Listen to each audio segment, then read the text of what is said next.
St. Patrick's Day is a terrible day to be Irish in the United States. Um, it's an interesting day for those of us with Irish ancestry, and we're familiar with the unsanitized history. Um, the deep grief that I've been feeling about just being in the center of a celebration of my people's ways being destroyed and then subsequently being driven out of our land. It's a tough day. It really changes the tone on things. Like, I already had taken issue with this day being celebrated, with a drink that's named after wanton destruction and loss of life. But I also see how I ended up living in ignorance when I was younger. How I thought what I was being fed was true. I thought that was the whole story. And maybe you're like me and having a tough time reconciling with how we were taught, what the truth is, and all those gaps in between. And we've got the wolf and the curiosity card here. Because there can be some really complicated feelings coming up. I am glad to see more and more people learning the truth. Um, One of the things I've been curious about is if there's some sort of like an epigenetic factor kind of waking these feelings up in people, just because we have that unique variable of social media that's allowing us to see the insane militarized enforcement of immigration on the Hispanic community. And it's also affecting the Haitian community. I'm seeing that a lot recently. Minorities, definitely not the white people coming from other countries, as I've seen. But there's also us now having access to seeing the forced starvation in Gaza, which is what happened so long ago to the Irish. So we talk about the potato famine, like, oh, that's what caused it. No, that was a forced starvation. That was a symptom of a larger issue. So we'll start pulling some cards here. It's just complicated feelings, complicated grief, ancestral wounding, and those can be really confusing to work through. So where do we want to start here? We've got the Seven of Swords. The first word that came to mind was propaganda. Um, this is the stealing of the weapons before the battle in the morn, and propaganda, that's the history is written by the victors. It gives their perspective on it, and you hear it over and over again. Um, a really good example of that is Pocahontas, Sacagawea, and how vastly different that the truth actually is from the way it was presented. And there can be a real like knee-jerk reaction to like, oh, you don't know this, how can you not know this? Consider the education system we're working with, how we're getting fed things through these lenses. I'm not saying excuse ignorance. I'm saying hold the door open. Literally, he's coming through a door here. But hold the door open for curiosity. How did someone come to that ignorant conclusion. Because ignorant carries that negative connotation when it really just means you're missing information. You don't know something. And I think it was Maya Angelou, probably. Forgive yourself for not knowing what time needed to tell you. Something like that. So it's acknowledging how you ended up missing information, and if people are willing to learn, show them how, like, you came to that conclusion. Like, show them the way. We've got Queen of Cups in reverse. Someone who is not nurturing, but that cup doesn't have a lid like it normally would. The chalice. So the contents of it spilling. So we're kind of seeing that the propaganda campaigns fail a lot faster with social media. And I think that's one of the boons of a technology that's proven to be pretty negative in general. The negative effects it has on people's mental health, and little, like, dopamine button that it's become. But it can be used for good. We can recenter. I don't know. It's almost like an invasive species. Like, we can't divorce it from the environment now that it's, like, ingrained. And there's so many benefits that can come from it if we use it in a beneficial way. Like sharing little reels and stuff about Irish history, about your own people's history. Maybe about customs that you don't want to be lost. Because, you know, the celebration of St. Patrick's Day is the driving out of the snakes, quote unquote, from Ireland. Ireland has never had a native population of snakes. That was a metaphor for the pagans, for the Druids. And they had the orary tradition. Is that the right word? Orary? Oral tradition, like by telling. And what we know about the Druids is from the perspective of the Christian monks. While I'm grateful to have that information, because it otherwise could have been, like, lost to the annals of time, there's some interesting back and forth with protecting and preserving a people's, like, the word starts with an S, sovereignty and sanctity, but protecting those practices and also having respectful access to those, because not everybody participates in open practices. Some of those are invite only or no invite at all. You have to be part of the community.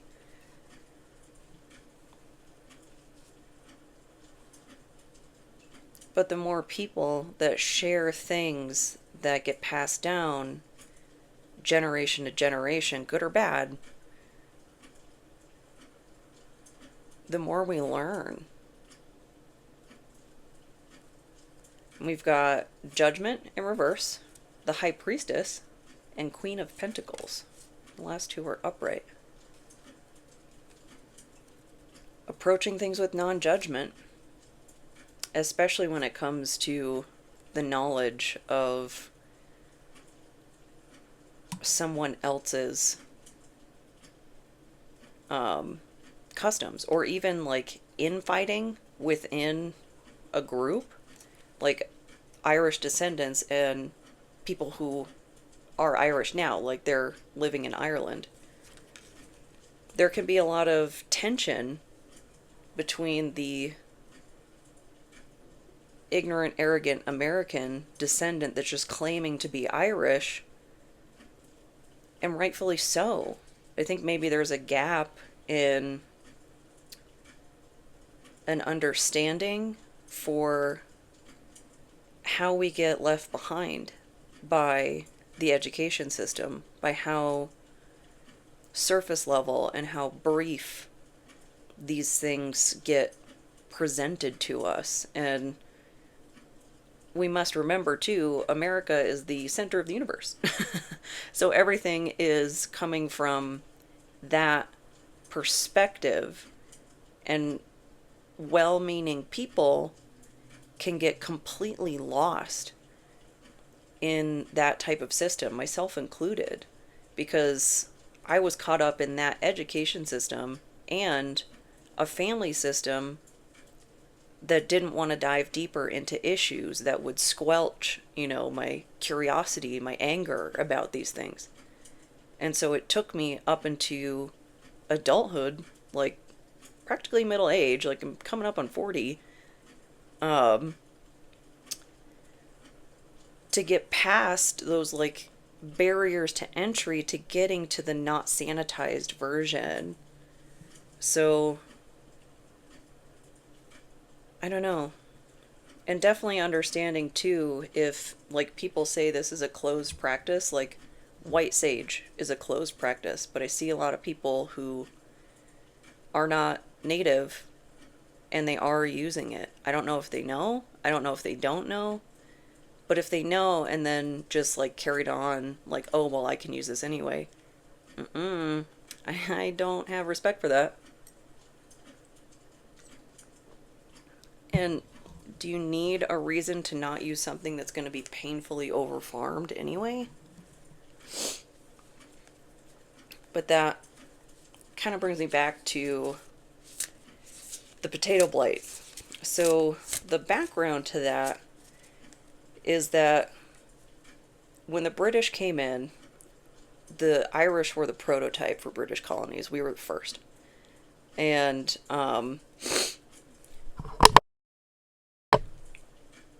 the land that, because they were the landlords, and the land that we were allotted, the only crop that could grow in that small of space and sustain the population that it needed to sustain were potatoes. So when the blight hit, we lost our only source of food. That's why it was a potato famine, not because there wasn't food available. It's because we were being forcibly starved. And it was, 1 million people died, 2 million left. It was a loss of a third of the country's population, either through death or through immigration. And I don't think population levels have returned to pre-famine levels. And so it's putting things in that perspective that, yeah, look at all that abundance. Look at all those fish. There was plenty. It just wasn't being distributed properly, humanely. We see it in different forms all the time here in the States. Economies around the world, the way that there's so much wealth at the top, and the only problem is it isn't being taxed. There are mothers of 3, single mothers of 4, families and individuals and whatnot that are paying more taxes than corporations. This is a policy failure.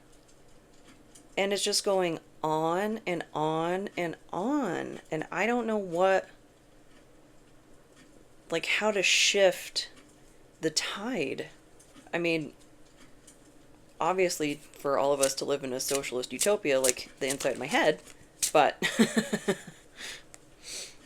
people are not necessarily agreeable to that, which it's like, wake up from that propaganda. The What are you fighting for? This Four Wands in reverse, the false promise of a home. Like, why the subservience? Like, why the insistence on this subservience to the elite class? To the class that we're seeing what they do with their power, what they do to children. What happened to the rednecks that don't like the government, that don't like cops? Where'd they go? It's been such a drastic shift. I don't know, the social attitudes are so... It feels like an episode of The Twilight Zone some days. Like, what kind of world do you really want to live in? Big problem is literacy. They literally do not understand. And the way ballot measures are written in like legalese, and now we're getting rid of mail-in voting. How are you supposed to Google things you don't understand about the way this thing you're voting on is written, the background record of a judge or a mayor or something? There's so much. King of Pentacles in reverse. It's like a false king.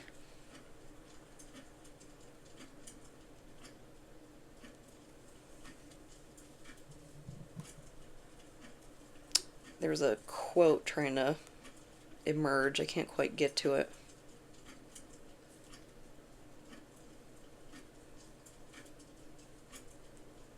I don't know. Maybe it'll come through.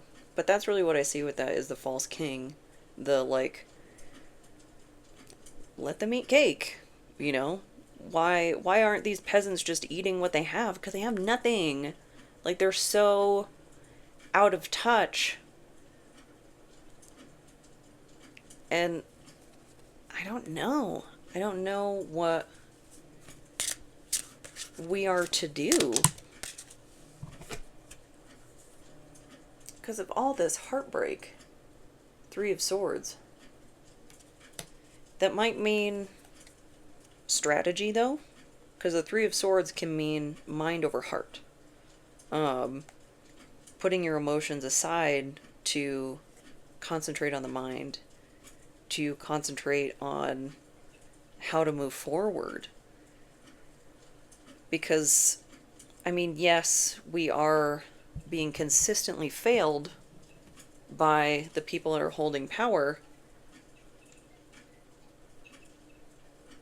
Are we going to continue to ask them for help? I don't know.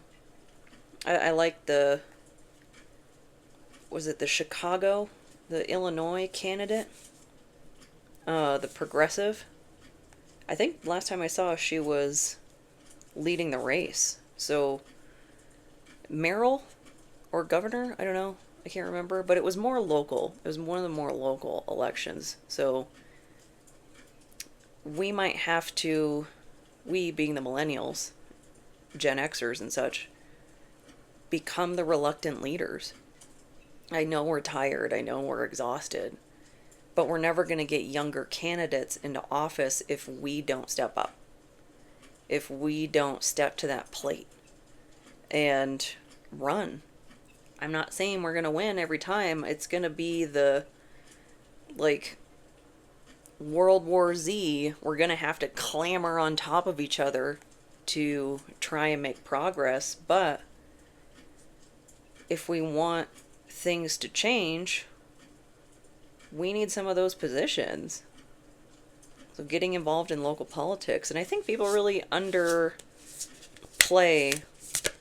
like, the importance of the role of local politics. Because we always think about, like, the big, fancy, you know, like congressperson, president, like whatever, the big roles. You're going to have to start somewhere if that's something you really want to do. or something you feel like you're up for the challenge. Because that really affects your local area. It's not to say what the federal government is doing doesn't affect the rest of us, but it's like a more tuned in effect for local politics, I guess. We've got protection. Protecting the future. It's a little egg with a poppy. It's kind of got that triplicity factor to it. 2 feathers and a poppy. It's like alchemy. Going from the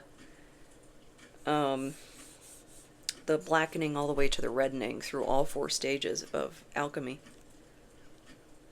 And then you have to protect that little philosopher's stone.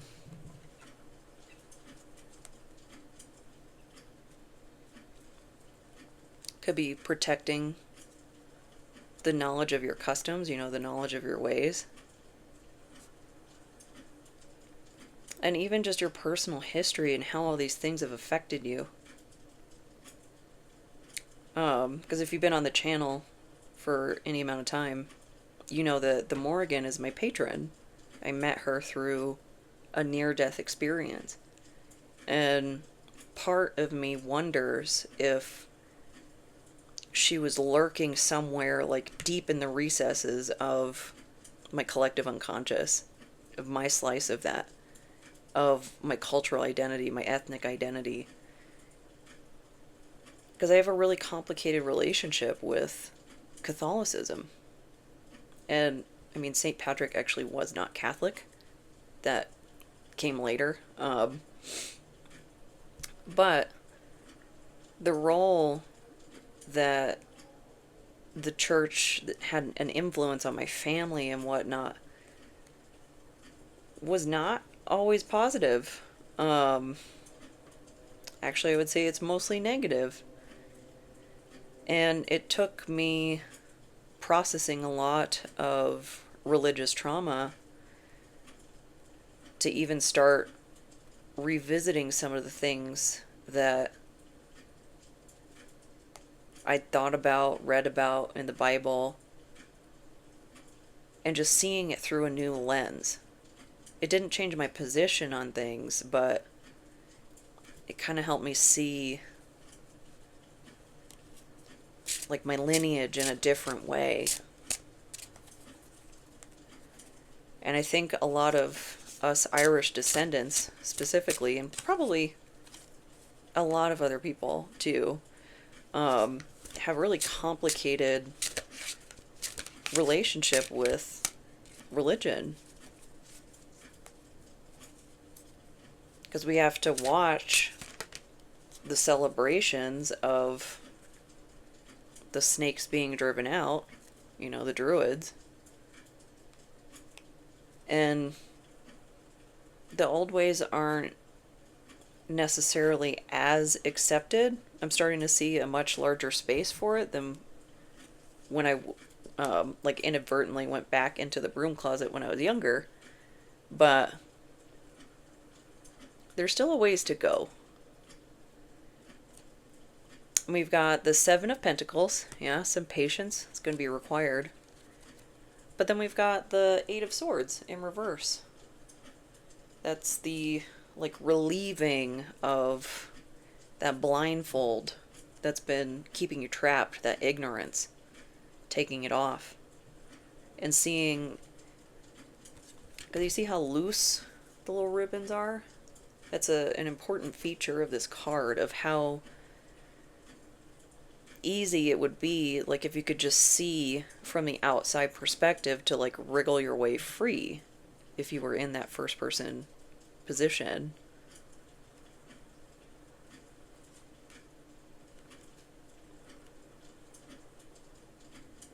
Having patience for yourself in learning. learning about the history, the horrendous things, and actually how intertwined so many communities can be. Like the Hispanic community facing the brunt of immigration enforcement. You know, they are now in the role of the unwanted farmer. And in a way, none of us have ever seen a degree of violence just unheard of. And it's the, not to downplay, you know, what other groups have been through, it's the military tactics, it's the firepower that they're coming to the table with. And I mean, you could compare that to actually Pocahontas, the way that the English came in with the steel weapons and the guns, and you know, compared to like arrowheads and things like that, they're completely outpowered.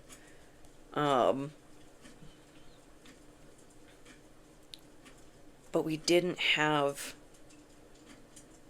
social media, we didn't have the cameras, we didn't have that like right in front of our face the same way we have it now. And I think a lot of us can find collective empathy for, at one time,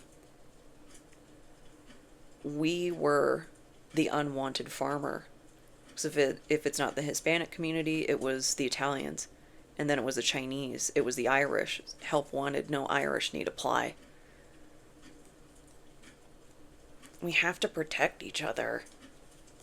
Because there are people in this world that, for whatever godforsaken reason, hate others for the way that they're born. And it doesn't make sense. And then they turn around and they throw these, like, St. Patrick's Day and all these culturally insensitive things just in our face. Something to think about ahead of Cinco de Mayo. Really considering how your actions reflect your values as you interact with these holidays. Knight of Wands in reverse. That'd be a really immature individual. Maybe someone who isn't aware of their actions. Maybe even a little hot-headed too, because there's a stage of healing, like as you realize the truth, the anger starts to burn really hot.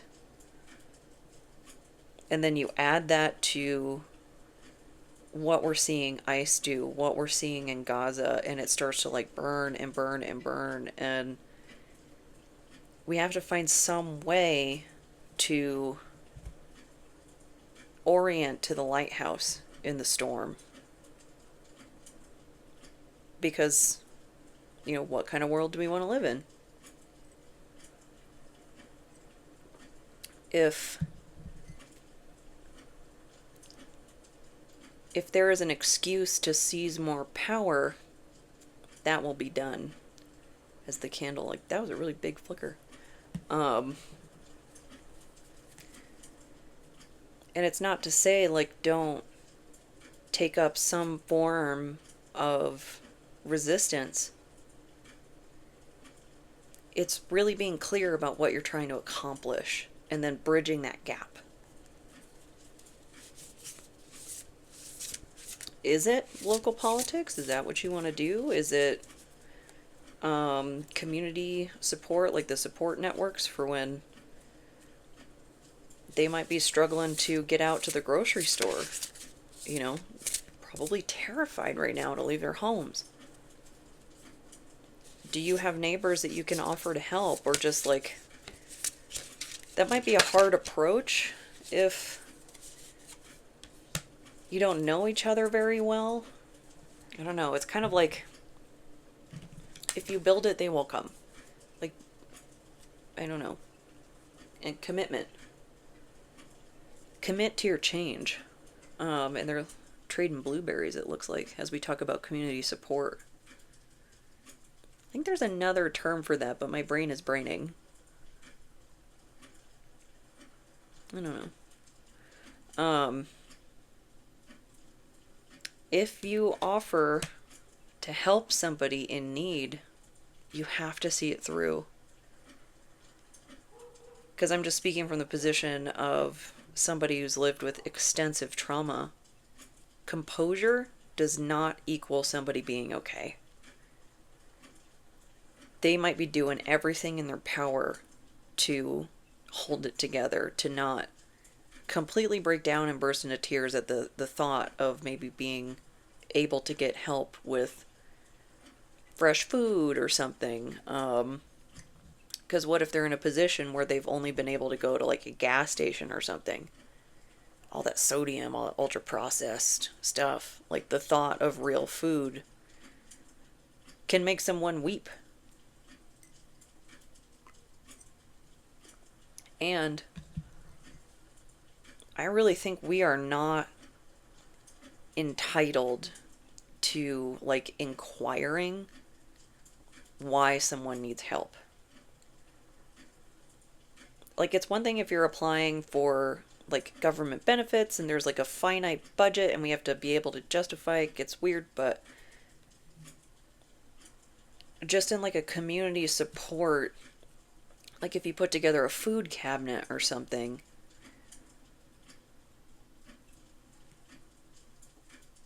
if they're using it, they need it. Maybe there's the one-off like greedy person, somebody who doesn't understand how serious these things are, but that doesn't mean we should be policing the people who are coming forward in good faith while being very, very scared. Humanity might be a hard thing to come across right now. And nobody's under any kind of obligation to offer trust. People are going through a lot right now. And if you're in a position to offer help, just offer it.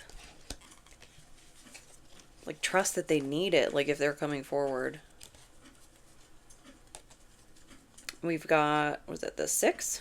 Six of Cups in reverse and the Tower in reverse.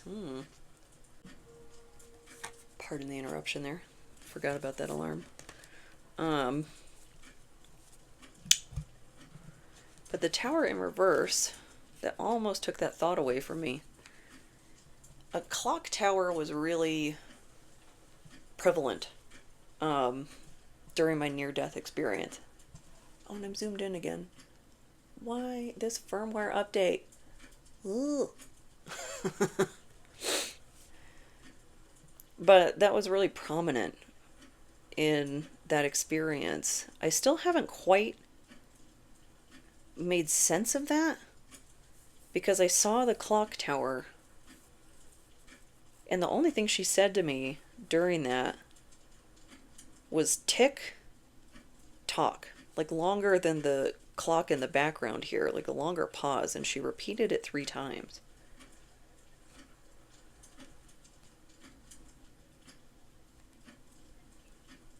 Something about time.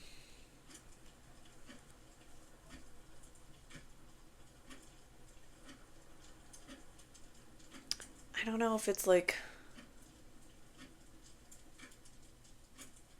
are we coming up on a turning point where we're going to go one way or the other?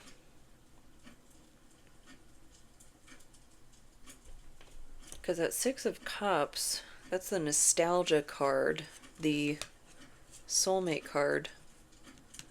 But in reverse, that could mean present time. So that could mean right now. An emphasis on the current moment, something critical, which people are being unalived in the streets by secret police. It's critical right now. What else do we need? That's kind of the thing, and I'm kind of at a loss because I'm doing all the things I can, and that can be a complicated feeling as well, like feeling like you're not doing enough. Um,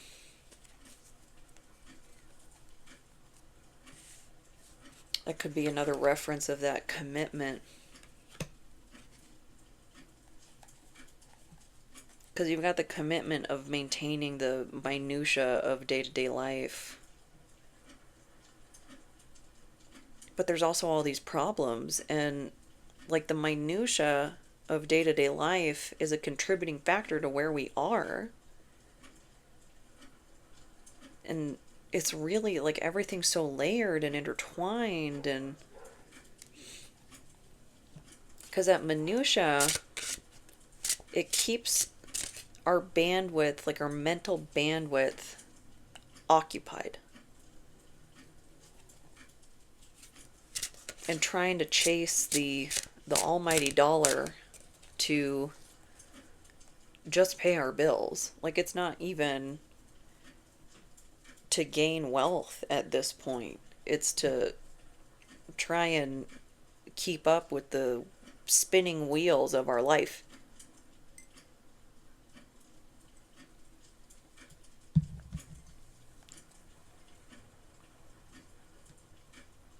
Maybe this is one of those like moments in history where we've been propping up the tower, trying to keep things from falling.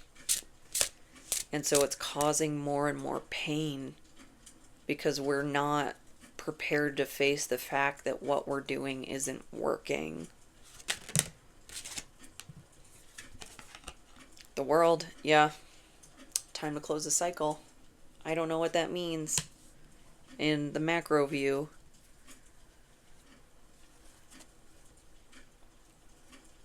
But I do know what we're doing isn't working. Because what we're doing led to secret police.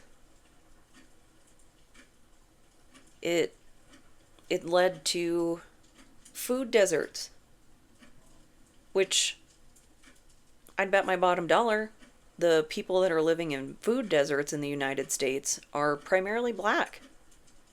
And then we turn around and are like, oh, African Americans have high propensity for diabetes, for high blood pressure, for all these things. And where's the nearest grocery store that has produce? And then we're gonna like medically gaslight them and be like, well, you guys are just different. Come on. It's just, once you see past just all these filters that they only work in the micro view. They only work if you only get a small slice of the picture. But once you see everything from a macro perspective, you start connecting all these dots. And that can be a really, really painful experience. Like, not only just the moral outrage, but it can really hurt your brain. Because that conditioning and the programming and whatnot becoming unwoven from your psyche can be very beneficial. Actually, I'd recommend to have a good relationship with a therapist to walk you through that, because that can be a really intense, like, you get shooketh to the core, like the dark night of the soul, or even, I'm really talking more about individuation at this point. And maybe we're going through a collective individuation journey right now in kind of an interesting, like, grand scale. Seeing how those different, like, ethnic identities relate to one another through different periods of history, and how important it is to remain literate, remain economically literate, historically literate. It doesn't just mean the ability to read, it's the ability to understand. And hold space for yourself for the pain that that understanding is going to cause. I cannot sugarcoat that. That when you look at these things in the cold light of day, it's going to break your heart. And that is a necessary step in us moving forward. This is my first St. Patrick's Day of all my St. Patrick's Day that I've spent most of the day crying. And I needed it. I needed to feel that all the way through, all the way down to my DNA. And it's okay to be the weird person in the group that you get on soapboxes about things. If people want to understand, they know where you are. It's better to have a resource and not utilize it than need one and not have it, right? It's like the jacket conundrum. Oh, if you need some tears, this is a good one. Bloodsport by Sleep Token. I'll make loving you a blood sport. And I would recommend the, it's like the special version. I know it's on YouTube, like him sitting at a piano, but, it's like the From the Underground version. The bonus tracks on the album. And it's so soulful and gritty, and it's that like deep visceral pain that's just kind of calling out. And maybe that's what you need to feel. It can be a little hard to get into that space, especially if you have a difficult relationship with crying, like I do.